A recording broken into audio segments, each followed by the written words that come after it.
Հուդա առաքյալի ընդհանրական թուղթը, գլուխ առաջին, ուղերձ և ողջույն։ Հուդան, ծառան Հիսուս Քրիստոսի և եղբայրը Հակոբոսի, հեթանոսներիդ, որ սիրված եք Հայր Աստծուց, պահված և ընտրված Հիսուս Քրիստոսի համար, թող ողորմությունը, խաղաղությունը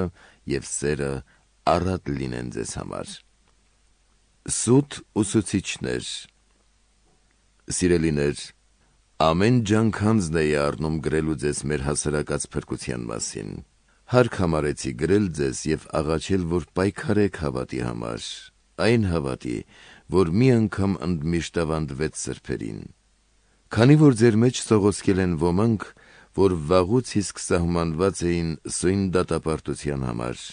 ամբարիշտ մարդիկ, որ մեր Աստծու շնորհը վերածեցին անառակության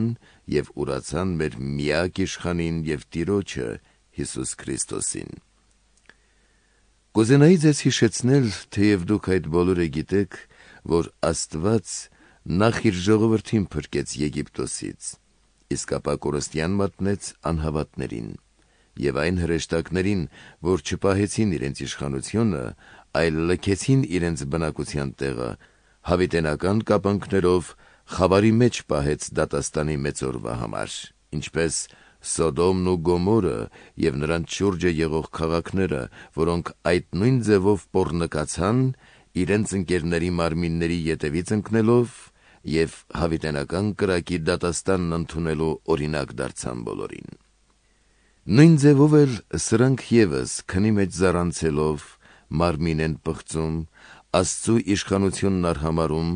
երկնային փառավոր էակներին հայհոյում այն դեպքում, երբ Միքայել հրեշտակապետը բանսարկու սատանայի հետ Մովսեսի մարմնի մասին վիճելիս չհամարձակվեց հայհոյալից խոսքերով դատապարտել նրան, այլ ասաց. «Թող Տերը քեզ սաստի»։ Իսկ սրանք հայհոյում են այն բանի դեմ, որ չգիտեն,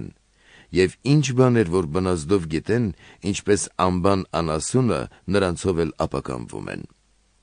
Վայ նրանց, որոնք Կայանի ճանապարհով ընթացան և ըստ Բաղամի մոլորության սայթաքեցին վարձի ետևից ընկնելով և կորան կորխի պես իրենց ըմբոստության պատճառով։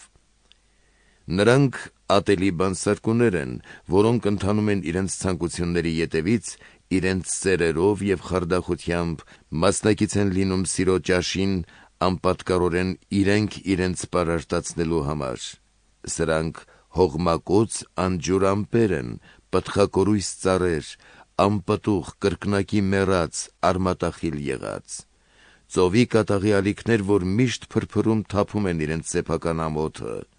մոլոր աստղեր, որոնց համար է պահված հավիտենական խավարի վիհը։ Նրանց մասին մարգարեացել է նաև Ենովքը, 7-րդը Ադամից սկսած, և ասել. «Ահավասիկ եկավ Տերը բյուրավոր սուրբ հրեշտակներով դատաստան տեսնելու բոլորի հանդեպ և հանդիմանելու բոլոր ամբարիշտներին իրենց այն գործերի համար, որ ամբարշտությամբ գործեցին, և այն բոլոր խիստ խոսքերի համար, որ նրա դեմ ասացին մեղավորները և ամբարիշտները»։ Սրանք տրտնջացողներ են և բանսարկուներ, որոնք հետամուտ են իրենց սեփական ցանկություններին։ Նրանց բերանները ամբարտավանդ խոսքեր են բարբառում, իսկ իրենք երեսպաշտություն են անում շահի համար։ Բայց դուք, սիրելիներ, հիշեցեք մեր Տեր Հիսուս Քրիստոսի առաքյալների կողմից նախապես ասված խոսքերը։ Նրանք ձեզ ասում էին, թե վերջին ժամանակներում պիտի լինեն ծաղրող մարդիկ, որոնք պիտի տարվեն իրենց ամբարիշտ ցանկություններով։ Սրանք նշավակելի, մարմնասեր մարդիկ են, որ չունեն Հոգին։ Իսկ մենք, սիրելիներ, մեր անձերը կառուցենք հավատի սրբությամբ,